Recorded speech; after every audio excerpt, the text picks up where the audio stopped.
Bonjour à tous. Quelques minutes après avoir congédié Macron à Washington, les États-Unis, pour la première fois depuis 3 ans sur l'Ukraine, votaient avec la Russie une résolution de l'ONU sur la paix, sans référence à l'intégrité territoriale de l'Ukraine de Zelensky. Par rien que ce geste vous dit tout ce qui s'est passé pendant la journée sur l'humiliation que très subtilement, sur le fond et la forme, on va tout voir en détail, Trump a fait subir à Macron pour sa venue à Washington ce 24 février sur l'Ukraine. Et tant mieux, parce que en parallèle, je vais vous expliquer, ce qu'a annoncé Macron est très dangereux, notamment sur l'envoi de troupes, et l'Union européenne poussée à fond vers la guerre. Et ce qu'incarnait Macron face à Trump, ce n'était pas une France libre, indépendante. Non, non, non. C'était une France soumise à l'État profond pour aller vers la guerre. Ça n'a rien à voir avec la France libre. La France libre, c'est celle sortie de l'OTAN et de l'Union européenne. Trump, lui, incarnait une nation libre et des intérêts nationaux et la paix. Et nous devons incarner une nation libre et nos intérêts nationaux et la paix. Ça ne se fera pas avec l'Union européenne et avec Macron, c'est évident. Nous allons voir tout ce qui s'est passé pendant cette journée folle. Vous allez en apprendre, vous allez voir parfois des moments assez cocasses. D'ailleurs, on a parlé de Notre-Dame, on a parlé de Brigitte, beaucoup. Vous allez voir ça, Trump a été très subtil. Je vais vous expliquer tout ça dans cette vidéo. Merci de la partager. Pour cela, un commentaire, un pouce en l'air, ça aide beaucoup. Mais aussi vous abonner, surtout vous abonner à la chaîne par un petit clic gratuit sur s'abonner en dessous. Pensez-y, c'est très très efficace. C'est l'antidote à la censure qui peut être organisée. Juste un clic. Vous êtes abonné à la chaîne et plus vous êtes abonné, l'algorithme fonctionne mieux, il recommande mieux ces vidéos, elles sont plus visibles.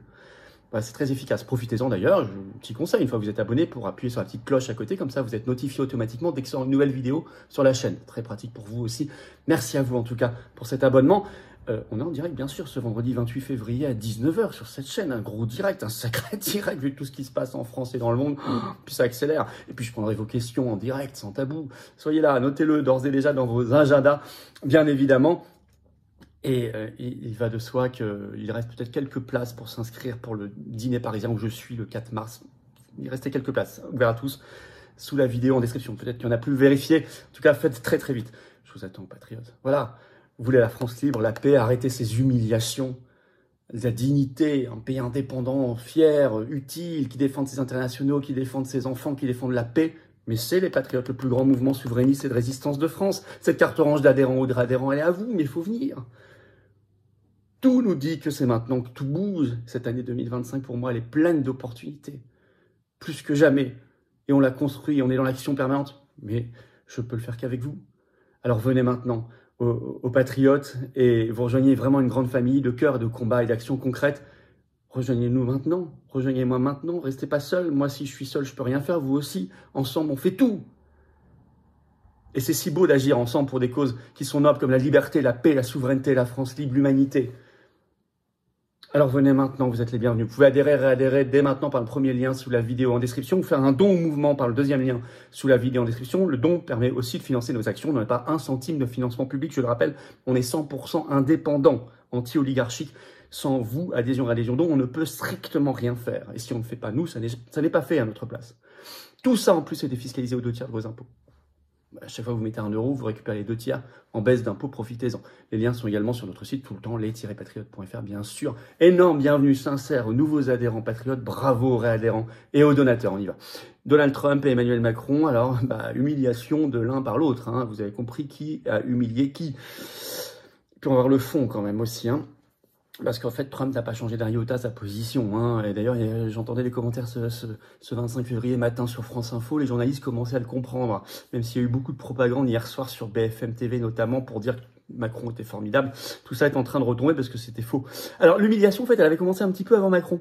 Déjà avec un autre européiste, le président polonais Duda, qui avait voulu absolument le 22 février, il était à Washington voir Trump. Et normalement, il devait le voir, il y avait un rendez-vous d'1 heure. Trump l'a fait attendre 1h30 pour un entretien qui a duré 11 minutes au lieu d'1 heure.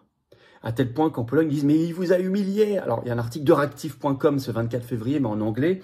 Je vous lis juste ça, après j'en arrive à Macron. Hein. Mais c'est dire. Le président polonais Andrzej Duda a été critiqué par la coalition au pouvoir au sujet de sa rencontre avec Donald Trump à Washington. De nombreux politiciens suggérant que le dirigeant américain avait snobé son homologue polonais. Les 2 dirigeants se sont rencontrés en marge du CPAC au Gaylord National Convention Center à National Harbor, près de Washington, pour une conversation de 10 minutes.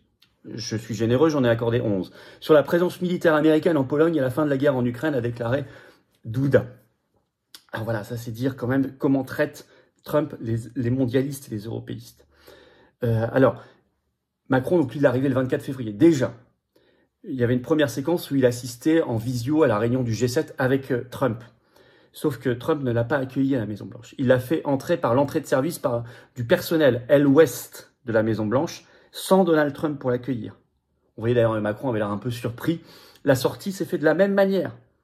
Macron saluant une foule imaginaire, faisant des coucous à une foule d'admirateurs imaginaires. C'était tout à fait pathétique.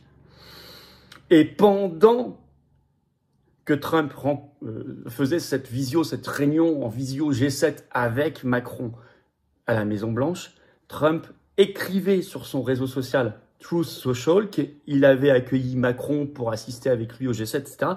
Et voilà ce qu'il écrit aussi au même moment sur son réseau. Il l'a fait évidemment exprès. Pendant le même temps, j'ai eu d'excellentes discussions avec le président Vladimir Poutine de Russie concernant la fin de la guerre, mais aussi des accords économiques majeurs qui prendront place bientôt entre les États-Unis et la Russie, des discussions qui avancent vraiment très très bien. 3 points d'exclamation. Voilà. Donc, au moment où Macron vient lui rappeler que la Russie est le grand méchant loup, Trump fait exprès d'écrire ça sur son réseau social.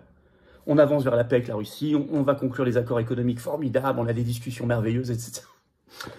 Alors ensuite, Trump est revenu pour un petit point presse improvisé, puis la réunion, puis la vraie conférence de presse. Et là, il est rentré. Trump l'a accueilli, mais il l'a accueilli à minima. Même BFM TV, je regardais en direct, il a dit, c'était, je cite, beaucoup plus froid qu'en 2018, quand Macron était allé à Washington, où là, il avait été accueilli beaucoup plus solennellement et beaucoup plus de chaleur. Bon. Trump le connaissait moins. C'était son premier mandat. Alors là, ensuite, s'ensuit une séquence incroyable, dont l'image, la miniature de cette vidéo est tirée. Trump et Macron improvisent une première conférence de presse dans le bureau ovale de la Maison-Blanche, le bureau du président. Et là, en fait, Trump va parler 90% du temps, dans une mise en scène qui va transformer Macron littéralement en une plante verte. Alors, ça a commencé heure française vers 18h45. Alors Trump déclare déjà, et il va dire tout ce qu'il pense devant Macron. Il déclare par exemple, on a investi 350 milliards de dollars en Ukraine, on n'a rien obtenu en retour. Alors que les Européens n'ont mis que 100 milliards de dollars. Alors, il sait que ça va faire tiquer Macron qui n'a pas les mêmes calculs, il le dit comme ça. Par ailleurs, Trump déclare, mon rôle est de terminer cette guerre. Si j'avais été président, jamais cette guerre n'aurait débuté. Ça pourrait conduire à une 3e guerre mondiale. Mise en accusation devant lui de Macron. Et là, Trump lâche, écoutez bien, Zelensky viendra cette semaine ou la semaine prochaine à la Maison-Blanche pour signer l'accord de paix. Et là, je pense que Macron découvrait ça. Alors l'accord de paix, en fait, c'est un accord mêlé à un accord sur les minerais, l'exploitation des minerais en Ukraine. Et là, Macron semblait complètement découvrir. À un moment, Trump déclare, parce que Macron venait de faire une petite déclaration en français, Trump déclare, oulala, attention, il rappelle qu'une scène qui s'était passée à la Tour Eiffel quand il était venu en France lors de son premier mandat, il dit Macron avait parlé en français, je n'avais rien compris. En fait, je m'étais rendu compte en rentrant à Washington qu'il avait dit des choses qui n'avaient rien à voir avec ce qu'on s'était dit vraiment. Et ça, il le déclare publiquement, devant toutes les caméras et les journalistes. Alors Macron fait semblant d'éclater de rire à ce moment-là pour masquer sa gêne, son embarras, parce que c'est extrêmement gênant. Il le traite de menteur, de filou manipulateur. Bon. Par ailleurs, Trump a enchaîné les questions sur la politique interne. Les journalistes s'intéressaient extrêmement peu à Macron. C'est comme s'il n'existait pas. Je vous dis la plante verte. Par exemple, il a eu des questions sur le Dodge d'Elon Musk, sur la politique intérieure, un mail que Musk a envoyé aux fonctionnaires américains. Il a répondu longuement. Trump aurait pu dire « Attendez, c'est pas le sujet de la conférence. On doit être ici pour parler avec le président Macron de l'Ukraine. » Bien sûr, il aurait pu faire ça. Dans un monde normal, il aurait fait ça. Mais non, il a fait exprès de s'appesantir sur toutes les questions, y compris politique intérieure, d'y répondre longuement. C'était construit, c'était voulu. Et finalement, je vous dis, Macron a parlé même pas 10% du temps. C'était extrêmement humiliant. C'est une scène que je n'avais jamais vue. Alors ensuite, vous avez la suite, vers 20h50, la vraie conférence de presse après la réunion. Ce qui est intéressant, vous remarquerez derrière, il y avait il y avait 2 drapeaux américains et 2 drapeaux français. Les grands drapeaux, il y avait 0 drapeau européen. Pas de torchon bleu à étoile.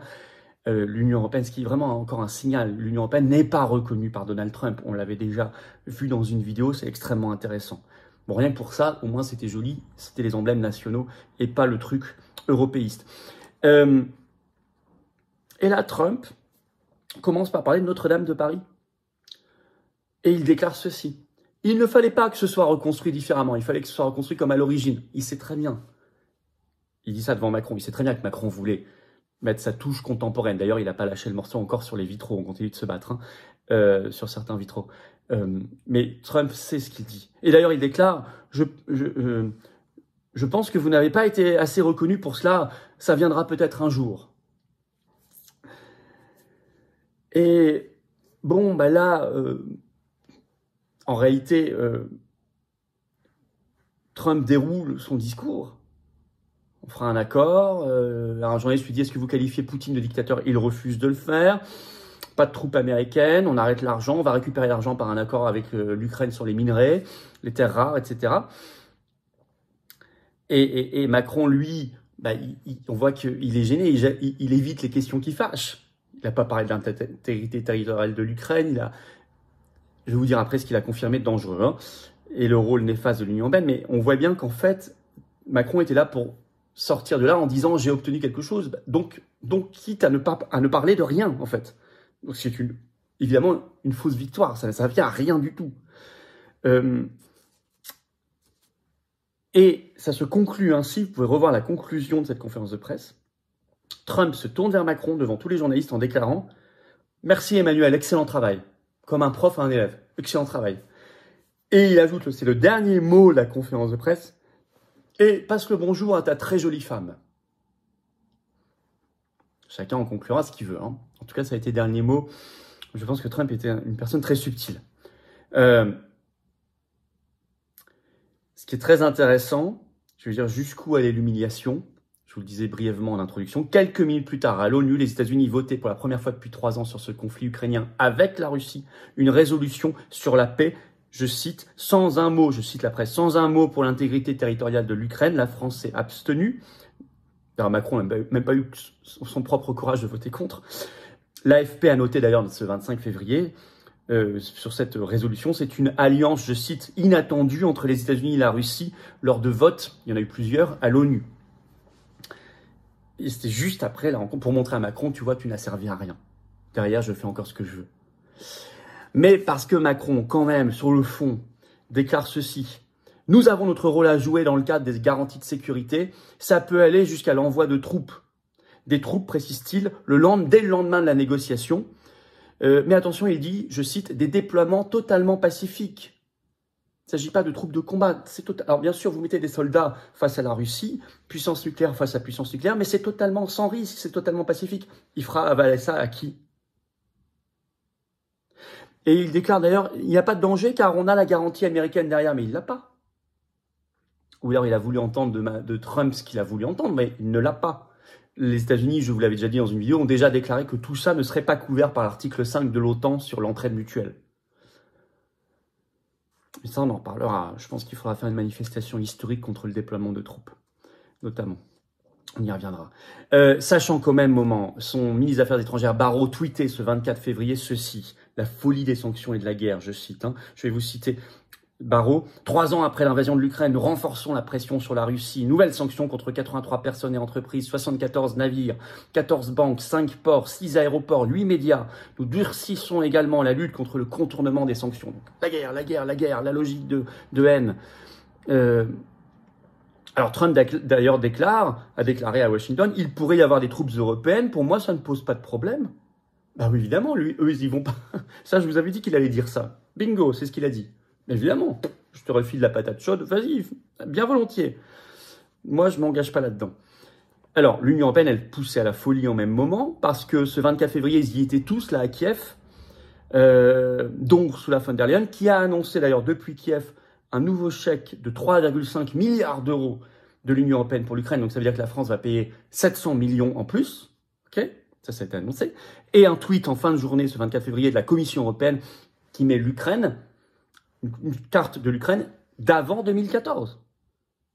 Ce qui prouve qu'ils sont même dans un truc délirant, vraiment très guerrier, anti-russe.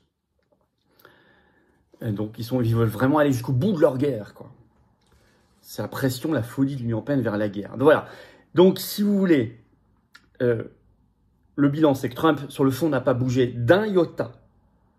Quoi que puisse dire Macron, les journalistes français, pas d'un iota. Que Macron, sur le fond et la forme, a été humilié très subtilement. Sur le fond, l'Union européenne pousse à la guerre et Macron parle de troupes françaises là-bas. Ça, c'est le danger, très grand danger. Stop à cette escalade, stop à cette folie. Ça ne pourra pas, la paix et la défense de nos intérêts nationaux, vous le comprenez bien avec ce que je viens de vous dire, ne peut pas se faire si nous restons dans l'Union européenne. Il faut quitter l'Union européenne, c'est le Frexit. Il faut quitter l'Union européenne pour la paix. Frexit et paix n'ont jamais rimé autant ensemble. Et je ne comprends pas, encore une fois, les parlementaires qui ne lancent pas l'article de destitution, 68 de la Constitution, l'article de destitution de Macron. C'est irresponsable, vu ce qu'on a encore vu, alors qu'il s'apprête à envoyer des troupes françaises face à la Russie. C'est irresponsable de ne pas destituer Macron et de ne pas engager le départ de la France de l'Union européenne pour aller vers la paix et nos intérêts nationaux. C'est le combat des patriotes depuis le début. Seul mouvement dans la rue qui organise tout dans la rue pour la paix, pour la sortie de l'OTAN et de l'UE pour la paix, qui ne s'est pas trompé. Seul mouvement à faire de l'action concrète en invitant tout le monde. Merci de partager cette vidéo, pour ça de vous abonner à cette chaîne par un petit clic gratuit sur s'abonner. Pensez à renforcer vraiment, par un petit abonnement gratuit à la chaîne, la dynamique de visibilité de ces vidéos. On est en direct, oui, ce vendredi 28 février à 19 h. Bien sûr, la pétition nationale pour interdire les injections ARN messager, au passage, est toujours en lien sous la vidéo en description, ainsi que mon lien vers Thinkerview. L'entretien a dépassé les 850 000 vues grâce à vous. C'est en lien sous la vidéo en description pour ceux qui n'ont pas encore vu mon entretien historique sur Thinkerview. Je vous attends, patriotes. Voilà, la paix et la France libre. Le combat concret, c'est celui du plus grand mouvement souverainiste et de résistance de France qui s'appelle les Patriotes, que j'ai l'honneur de présider, mais il vous attend. Vous pouvez adhérer, réadhérer ou faire un don au mouvement dès maintenant et profiter de 2 tiers de défiscalisation sur chaque euro que vous mettez, qui font baisser vos impôts. Vous mettez 100 euros, ça enlève 67 euros de vos impôts. Vous mettez 6 000, ça enlève 4 000. Vous mettez 2 000, ça enlève 1 300. Vous mettez 10, ça enlève 660. Vous mettez 30, ça enlève 20, etc. Vous pouvez adhérer, réadhérer dès maintenant par le premier lien sous la vidéo en description. Ce lien est également en commentaire épinglé, une petite fiche sur l'écran maintenant et dans quelques secondes, un lien sur l'écran. Faire un don au mouvement, c'est le 2e lien sous la vidéo en description. Sinon, les liens pour adhérer, réadhérer, faire un don sont sur notre site tout le temps, très facilement accessible, les-patriotes.fr. 2 tiers de défiscalisation, un combat réel, concret pour la paix. La France, c'est nos enfants. C'est vital. Venez maintenant, venez maintenant. Je vous attends. Vous êtes les bienvenus. Vous trouverez votre place en métropole, outre-mer, à l'étranger. On est là. Bienvenue aux nouveaux adhérents patriotes. Bravo, réadhérents et aux donateurs. Et vive la France.